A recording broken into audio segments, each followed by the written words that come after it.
Donald Trump finally got his wish, a wish that he has been wishing for years. And ABC, parent company, of course, being Disney, announced on Wednesday that Jimmy Kimmel would be pulled off of the air indefinitely, which of course effectively means, at least for the time being, he is canceled. And he is canceled because he made a comment about the attacks on transgender individuals that Republicans have been launching since Charlie Kirk was murdered. He did not, as conservatives are telling you, mock Kirk's death. That didn't happen. Let me read you what Kimmel said that got him canceled. We had some new lows over the weekend with the MAGA gang desperately trying to characterize this kid who murdered Charlie Kirk as anything other than one of them, and with everything they can to score political points from it. Which, of course, were the attacks on the transgender community, because first the shooter was trans. Oh, no, then the bullets were trans. Oh, now the roommate's trans. And then, of course, everything on the left, the crackdown on our rights, on our liberties, people losing their jobs, the federal government encouraging people to turn in your coworkers if they're mocking Charlie Kirk. Kimmel was making a social commentary about the loss of our rights in this country because Republicans are trying to score political points from it. He wasn't mocking Kirk. However, on Wednesday, an interview aired with FCC Chairman Brendan Carr, doing an interview, of course, with right-winger Benny Johnson, where Carr said, quote, "This is a very, very serious issue right now for Disney. We can do this the easy way or the hard way. These companies can find ways to take action on Kimmel, or there's going to be additional work for the FCC ahead."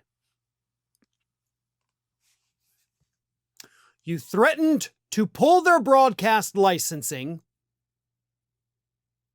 because Jimmy Kimmel said something painfully accurate about the Republican Party, and you couldn't stand it. You couldn't stand that mirror being held up to your face. Now, of course, Disney, ABC, and Nexstar did not, Nexstar, of course, being one of the distributors, they did not have to do this. But they did because Nexstar is trying to acquire for $6.2 billion another distributor called Tegna. And the FCC has to review that and approve it.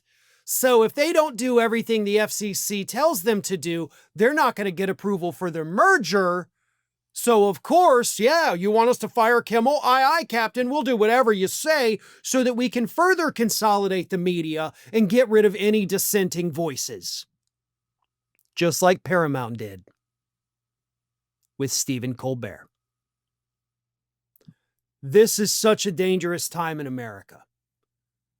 Dissenting voices are disappearing almost daily at this point.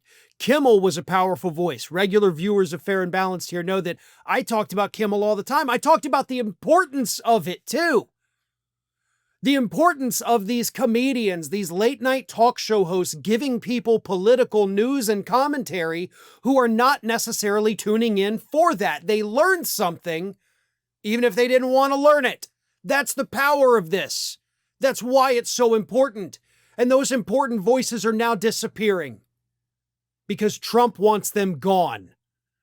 They would have used whatever flimsy excuse they could have used.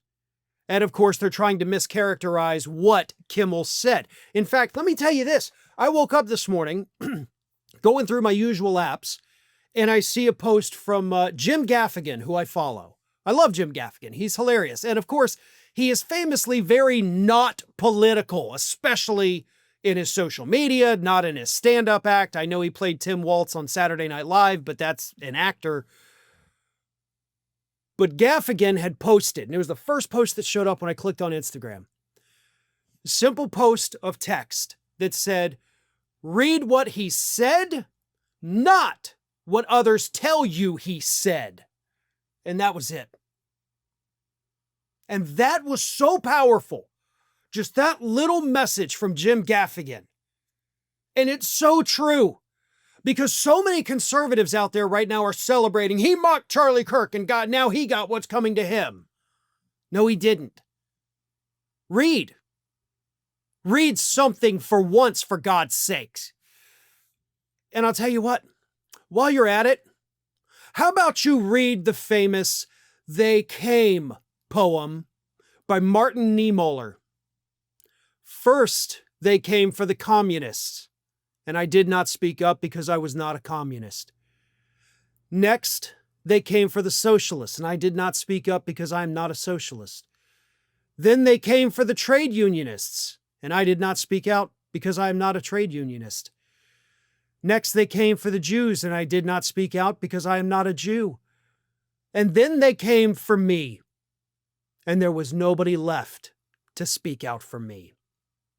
I have been thinking about that poem a lot recently, about how it was written in a time when these various different groups, one by one, some obviously more than others, were targeted and taken out. That's what that poem is about. And honestly, you look through every group listed in that poem, those are all groups Republicans have gone after. Those are all groups Republicans have gone after this year. And you may say, well, Farron, they're not going after Jewish people. Really? What about all the anti-Semitic tropes that they share, especially with regard to George Soros and media? They may not be targeting them, but they're inadvertently targeting them with their rhetoric. We can also add immigrants to that list. We can add teachers to that list. We can add news anchors to that list. We can add podcasters. We can add influencers. All of these people are being targeted. Comedians.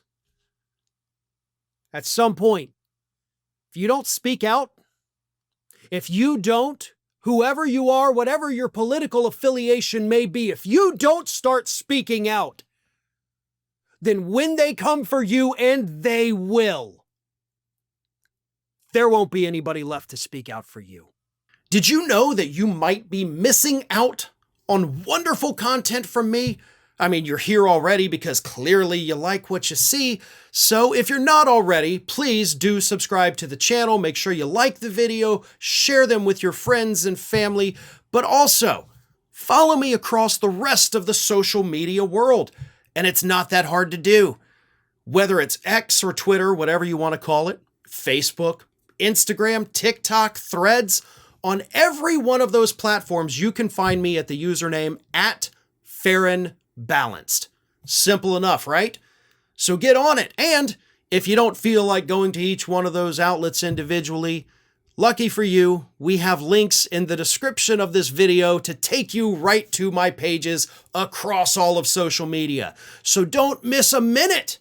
And while you're at it, make sure you're also subscribed to the Ring of Fire YouTube channel, which I have been hosting for many, many years now. We've got more than 1 million subscribers over there, and there is fresh content over there every single day of the week. So again, if you're not subscribed, subscribe to this channel, and while you're at it, go subscribe to Ring of Fire at youtube.com/The Ring of Fire and @FarronBalanced across every social media platform that, of course, is not considered just a far-right hellscape. Well, maybe Twitter is, but that's a story for a different day.